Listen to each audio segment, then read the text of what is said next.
Bonjour et bienvenue dans notre numéro 2 de Mare Nostrum, l'émission sénoise qui parle de la mer. Au programme, séquence frisson avec Christophe Baroudzi, Anne-Élie Treuillage et une rencontre avec Jean-Luc Cercio, créateur de la Société nationale de sauvetage en mer de la ville de Bandol. Sylvie, notre reporter, lui a posé quelques questions. Expliquez-nous brièvement l'histoire de la SNSM. Alors la SNSM est une association reconnue d'utilité publique qui a été fondée en 1967 et qui est née en fait de la fusion de deux anciennes sociétés du fin 19e siècle qui étaient la Société centrale de sauvetage des naufragés et les Hospitaliers sauveteurs bretons. Donc depuis 1967, cette association a un but principal, c'est la sauvegarde de la vie humaine en mer, le long du littoral et au large de nos côtes. De combien de personnes se compose une équipe de sauveteurs en mer et quel est le rôle de chacun? Dans une équipe, en fonction des types de vedettes ou de canots, il y a entre 4 et 6 personnes qui systématiquement appareillent dans le quart d'heure, 24 heures sur 24, et ce tout au long de l'année, 365 jours sur 365. À Bandol, sur une vedette comme la nôtre, nous embarquons à 6. 6, l'équipage est composé systématiquement d'un patron et d'un sous-patron. Et ensuite, l'ensemble des canotiers, ce sont les équipiers, eux, donc ils restent au nombre de 4, sont tous secouristes, formés PS2 et au DSA, mais également, nous avons des spécialités. C'est-à-dire que nous avons systématiquement à bord des plongeurs de fond, qui eux sont capables de porter assistance à aller chercher des personnes qui seraient retournées coincées dans des coques retournées, mais également lorsque des hélices sont engagées, soit par des filets pour les pêcheurs, soit avec des cordages. À ce moment-là, c'est leur travail. Les deux autres nageurs de bord, eux, sont des nageurs de surface qui sont toujours prêts à partir se mettre à l'eau et pour aller principalement apporter des remorques à des bateaux qui sont échoués, où la vedette ne peut plus s'approcher, ou bien pour porter assistance à des blessés qui seraient sur des rochers, tombés de falaises, etc., etc. De quel horizon viennent les personnes bénévoles sauveteurs en mer? Depuis l'origine de la SNSM, les personnes venaient essentiellement du monde maritime, qu'ils soient donc marine marchande, marine nationale, pêche, grande plaisance. Aujourd'hui, il y a de moins en moins de personnes issues de ces professions et c'est pour cela que nous devons systématiquement assurer une formation pour les nouveaux arrivants. Par quel biais peut-on devenir sauveteur en mer? Alors pour devenir sauveteur en mer sur une vedette comme la nôtre au sein d'une station de sauvetage, ce que l'on appelle un sauveteur embarqué, bien la priorité c'est se rapprocher donc de la station et le principal c'est de ne pas habiter loin puisque je vous ai dit tout à l'heure un quart d'heure d'appareillage, donc il faut être vraiment dans le périmètre de la commune, mais également avoir une disponibilité, on l'a vu 24 heures sur 24. Il faut également une certaine compétence. On ne peut pas simplement aimer la mer et vouloir être sauveteur. Et c'est par le biais, lorsqu'on est coopté au sein de la station par le président et les patrons, que la personne va subir toutes les formations pour le rendre sauveteur peu à peu et acquérir l'expérience voulue. Quel est le cheminement d'un appel d'une personne en difficulté jusqu'à l'intervention d'une équipe de sauveteurs? Alors, tout appel se passe via le CROSS. C'est le Centre régional opérationnel de surveillance et de sauvetage. Pour nous en Méditerranée, le CROSS-MED. C'est le CROSS qui va gérer l'intervention. Le CROSS va appeler, dans la majorité des cas, le moyen adéquat, qui est principalement les vedettes de la Société nationale de sauvetage en mer. Dès l'appel, dès la réception de l'alerte, l'équipe est engagée, la vedette appareille, se porte donc au secours du bateau en détresse, ou du plaisancier ou du marin professionnel, et après le premier bilan de l'intervention, va systématiquement bien sûr rester en contact permanent avec le CROSS-MED, et bien va rapatrier, va effectuer les premiers soins dans un premier temps, puis rapatrier à terre les naufragés, mais également dans la majorité des cas, va également assister le navire pour le ramener à bon port. Une fois arrivé à terre, on remet ces naufragés parfois, lorsqu'il y a des blessures, aux moyens terrestres qui sont donc les SAMU, les sapeurs-pompiers, et parfois vers une hospitalisation. Et quelles sont les dates importantes au niveau de votre association à venir? Les dates principalement des manifestations, je vais dire pour la station de Bandol, on a la plus grande manifestation pour nous, c'est la fête annuelle des sauveteurs en mer de la station, c'est le 12 juillet.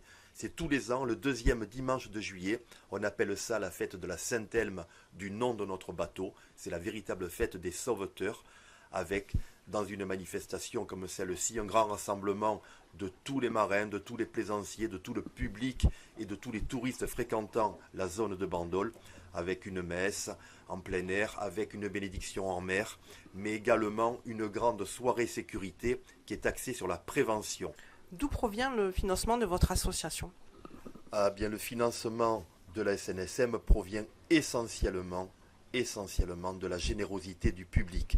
Aujourd'hui, le financement global, 75% proviennent des dons, des adhésions, des legs, des mécènes.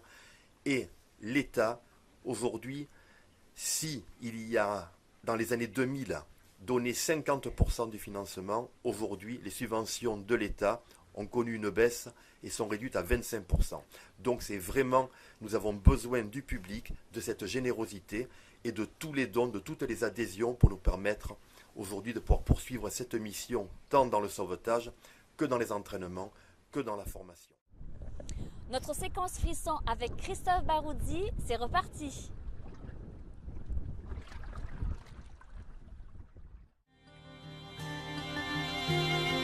Got your eyes open, but you cannot see.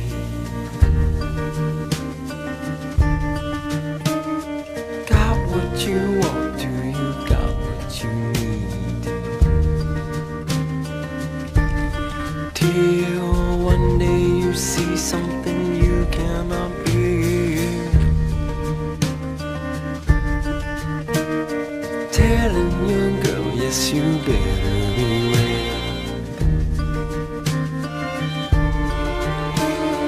Her papa loved her so much you could see. I loved her too much if you know what I mean.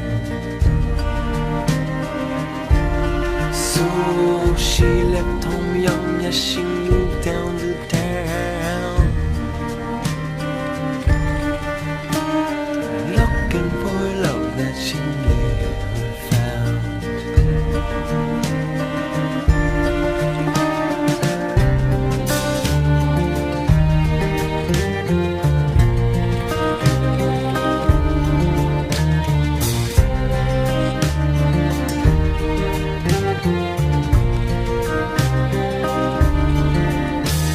She played it hard and yes, she played it rough.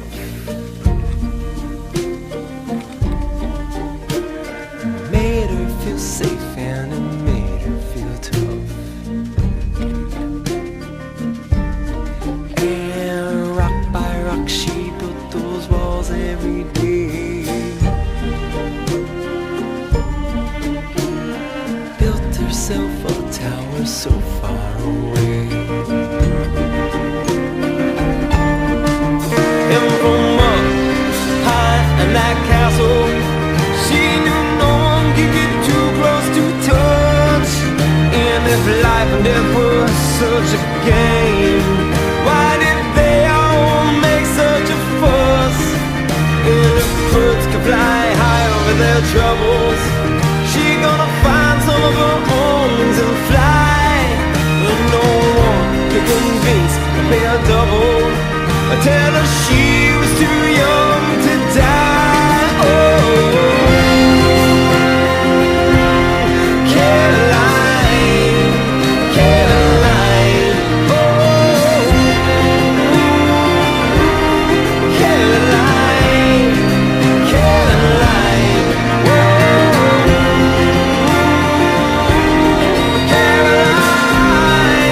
Caroline, Caroline, Caroline.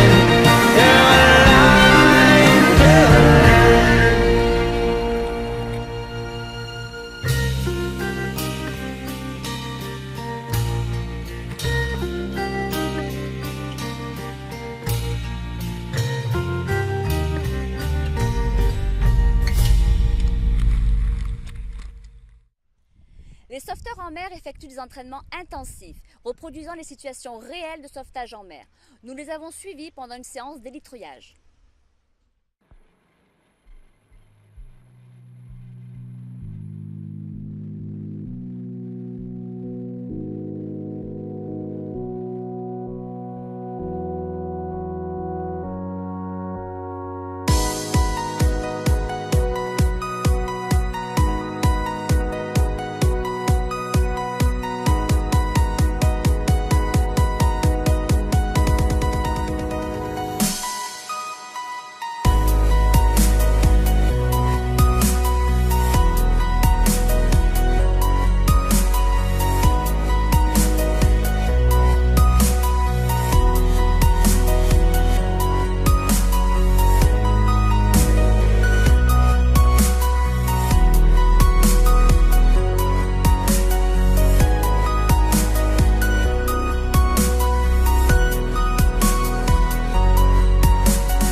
Voilà, c'est la fin de notre numéro 2 de Mare Nostrum.